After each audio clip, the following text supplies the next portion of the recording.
how does it happen? But it doesn't make sense to me. Who cares with your little brain? Who are you with your little brain to try to understand these things? How dare you?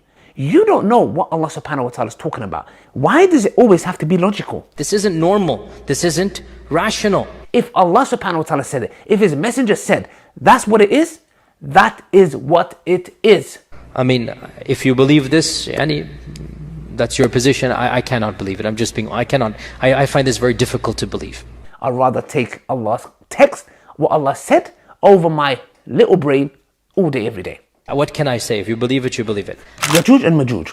Allah subhanahu wa ta'ala talks about them in the Quran. And they are mentioned specifically in a hadith, brothers and sisters.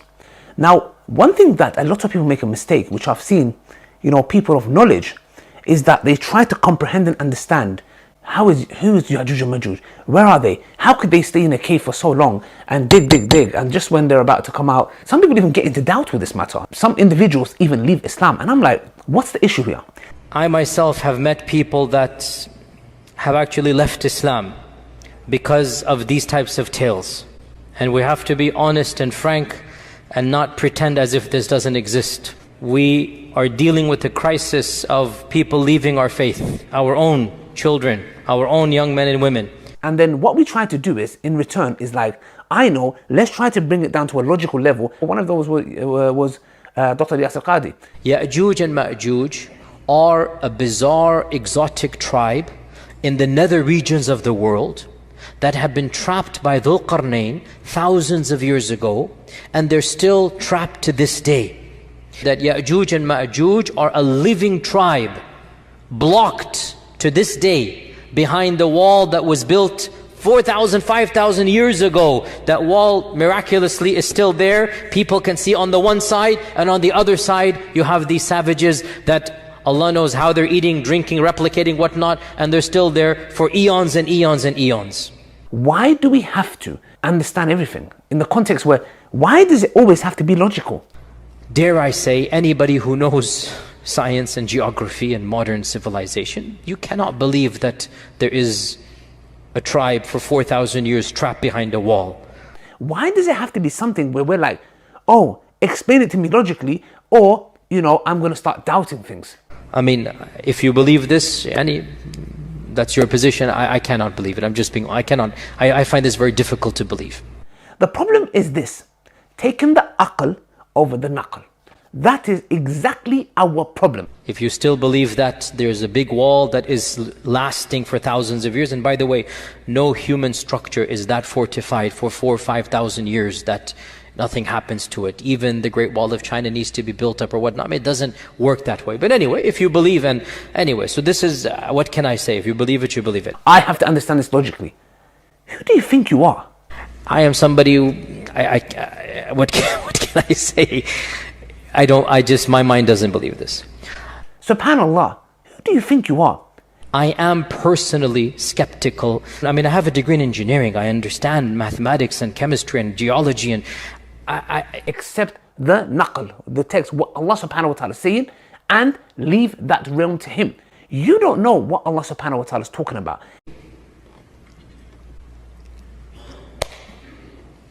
What is the answer to this conundrum of Yajooj and Majooj? I will disappoint you by saying there is no clear-cut answer. I don't have a solution to Yajooj and Majooj. How dare you try to bring something which you might not comprehend or understand or doesn't make sense to you now in a logical way and try to answer it and be like, oh, this might be robots, this might be robots. If you look at the popular imagination of our times, you find a genre of literature and horror movies. What if the concept is there that these groups of people are human but not quite human? And everything just started clicking in my head. Check. So ayas, the key point. They shall die the death of one man. How will they get gotten rid of? Allah will send a disease, some type of antivirus, some type of vaccine. How dare you? Because the hadith mentions this explicitly, does it not? Allah will send something that will get them in the neck, and they will die the death of one person. Why is it impossible for Allah subhanahu wa ta'ala to enable them to be hidden somewhere? Perhaps Yajooj and Majooj are not on earth but under earth. That's why the satellites haven't discovered them. And eventually they're going to come out and they're going to be in their billions or trillions and whatever it may be. But how can human beings survive? No vegetation, no plants with the sun, no oxygen, food, drink, thousands of years. And according to these traditions, we're talking about gazillions of people. If Allah subhanahu wa ta'ala said it, if His Messenger said, that's what it is, that is what it is. If you believe, and anyway, so this is, what can I say? If you believe it, you believe it. But it doesn't make sense to me. Who cares with your little brain? Yani, who are you with your little brain to try to understand these things? It has caused many of our youth to question, to doubt. I myself have met people that have actually left Islam. Guys, come on, what on earth is wrong with you guys? Leave that matter to Him. You focus on your ibadah, focus on your salah, don't worry about this stuff. And you have your trust in Allah subhanahu wa ta'ala, and you will find out on the Day of Judgment. We are dealing with the crisis of people leaving our faith. And of the reasons why is that we are not answering some of these issues that they bring, and we dismiss them. Or you can be standing in front of Allah as a disbeliever who's destined to hellfire. Guess what? You died as a disbeliever. The choice is yours. I'd rather take Allah's text, what Allah said, over my little brain all day, every day. Till next time. I'm Muhammad, I'm a prophet because I said so. I have this hairy mole right on my shoulder, you know. And my bestest buddy Allah, he works for me though.